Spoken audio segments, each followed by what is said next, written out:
잠자리 동화 정주영.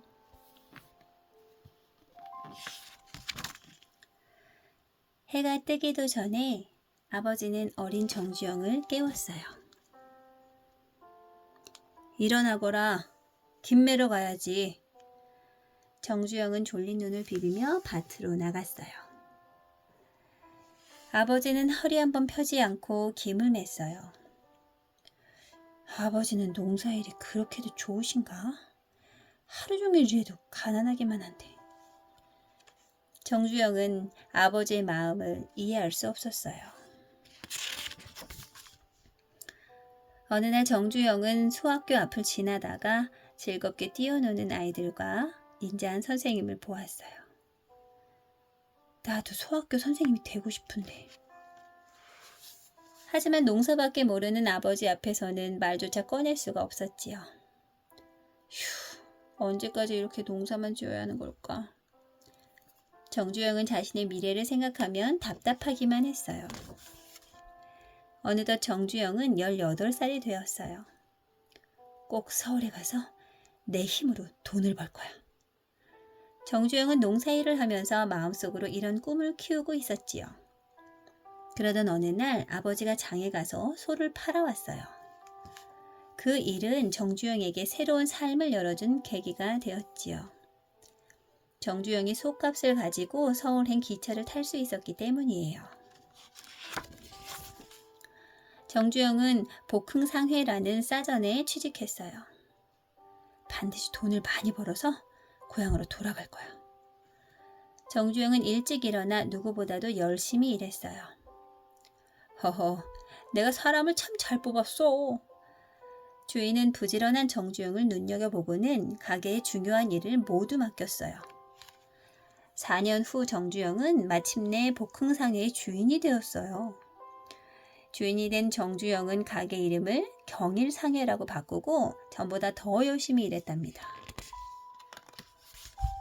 어느 날 정주영은 단골 손님한테서 자동차 수리 공장을 해보자는 권유를 받았어요. 빚천을 어디서 구하지?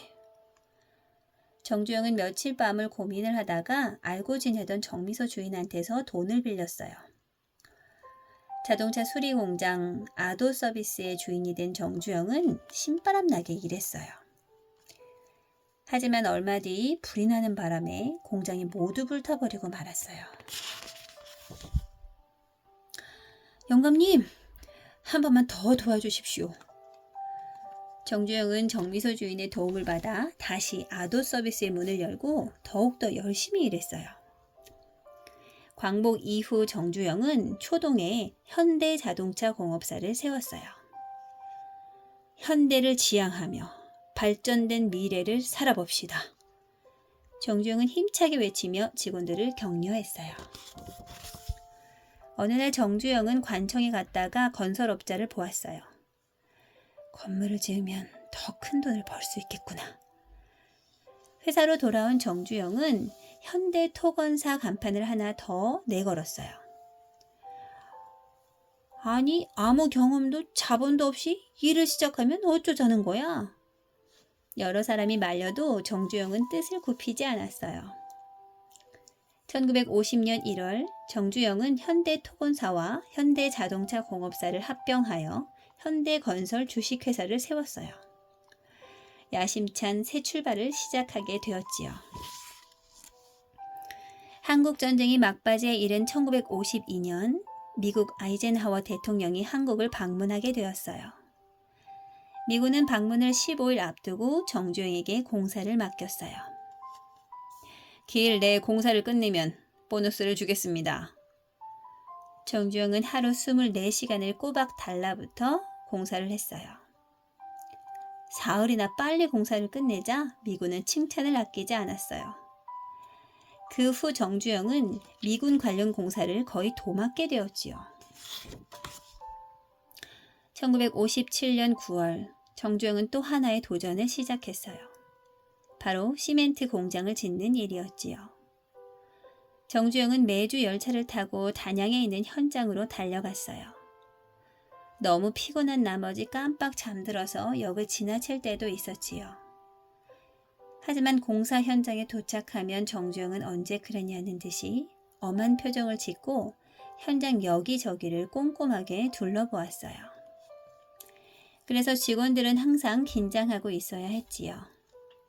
이렇게 만들어진 현대 시멘트 주식회사에서 생산되는 호랑이표 시멘트는 우리나라 건설업계에 큰 보탬이 되었답니다.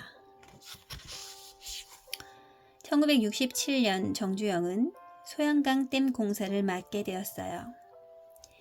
이 공사는 일본 공영이라는 회사가 주도권을 갖고 있었지요.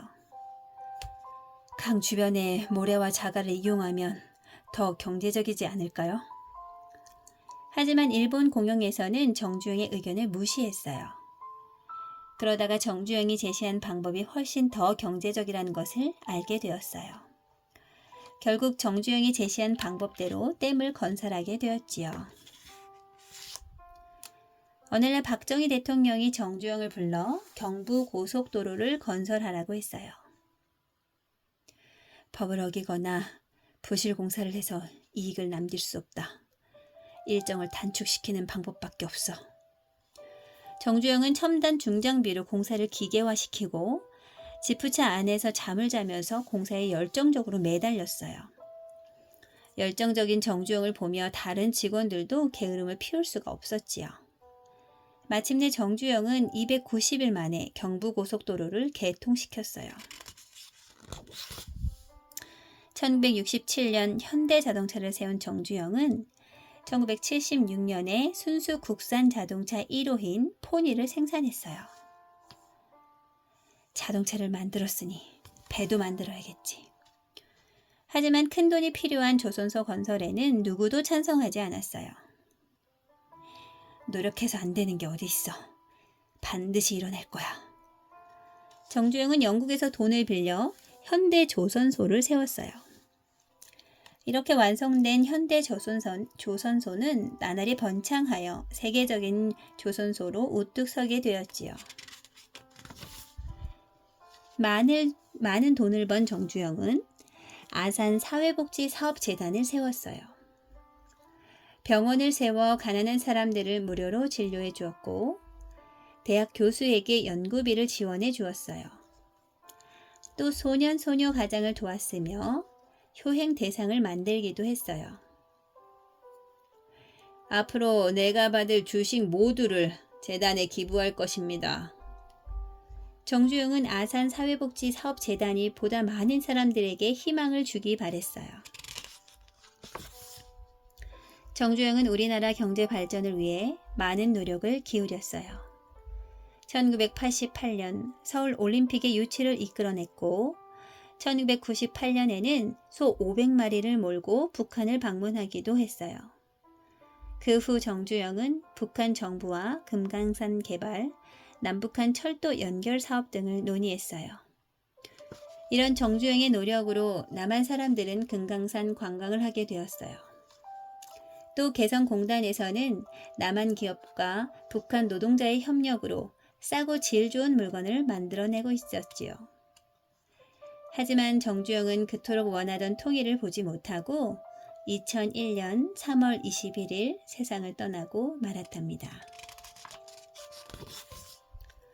1971년 9월 모두가 불가능한 일이라고 말한 일을 성사시키기 위해 한 남자가 영국행 비행기에 오릅니다. 황량한 백사장에 거대한 조선소를 짓기 위해서였습니다. 그러나 그에겐 조선소를 지을 수 있는 돈도 큰 배를 만들어 본 경험도 없었습니다. 영국 은행 대표를 만나 그는 거북선이 그려져 있는 당시 500원짜리 지폐를 꺼냅니다. 우리는 영국보다 수백 년 전에 철갑선을 만들었던 민족입니다. 마침내 배를 수주해 오면 돈을 빌려주겠다는 말을 들은 그는 그리스의 해운업자를 만납니다. 그가 이번에 꺼낸 것은 아무것도 없는 백사장 사진 한 장이었습니다.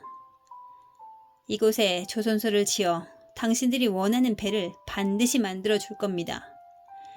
그의 눈빛은 누구보다 살아있었고 결국 26만 톤이나 되는 엄청난 규모의 배 2척을 수주받습니다. 그가 바로 정주영 회장입니다. 정주영 회장은 우리나라 산업 발전에 있어 신화적인 존재입니다. 그런데 사실 정주영 회장은 그 어떤 순간에도 완벽히 준비된 적이 없었습니다. 오로지 할 수 있다 신념으로 적극성 있게 밀고 나갔을 뿐입니다. 정주영 회장이 보여준 삶의 그런 적극성은 수많은 이들에게 희망과 꿈을 심어 주었습니다.